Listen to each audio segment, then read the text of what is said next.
Nauwi sa gang rape ang isang birthday party sa Caloocan. Nang magkalasingan na kasi, ginahasa na may birthday at ng kanyang mga kabarkada ang tatlong babaeng bisita nila na mga menor de edad. Ang dalawa pa man din sa mga suspect menor din. Umaaksyon si Carlo Castillo.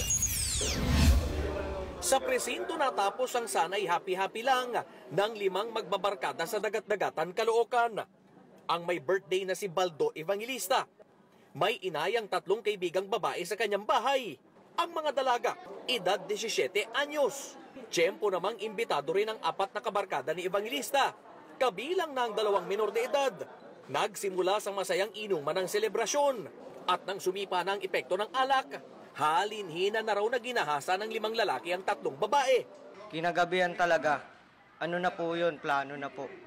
Plano na po nilang 3 yun. Nandoon na po kami. Pumasok na po yung mga babae. Pinapapatay po nila sa akin yung ilaw. Binuksan ko po yung TV. Unang lumandi sa akin, sir eh. Birthday ko eh, unang lumandi. Tapos sinalikal-kalkalan ako. Tapos yung, sir, pinilit kong galawin, sir, na hindi nakaubad yung short. Nagpositibo naman sa mediko-legal ang ginawang panggagahasa sa mga biktima. Kaya ang mga magulang ng mga dalaga, labis ang sama ng loob. Hindi ko alam kung ano gagawin ko sa mga suspect na yan. Gusto ko rin silang mabitay. Kasi iniingatan mo yung anak mo tapos ganun lang gagawin nila.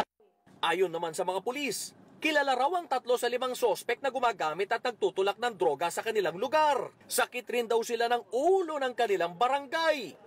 Doon sa mga suspect o sa mga nirereklamo nitong 3 biktima, sasampahan natin sila ng anti-rape law, yung RA 8353. Yun ang isasampa natin at siguradong makukulong sila. Ita-turn over sa DSWD ang 2 menor de edad na suspect. Sasailalim rin sa counseling ang 3 biktima. Umaaksyon! Carlo Castillo, News 5.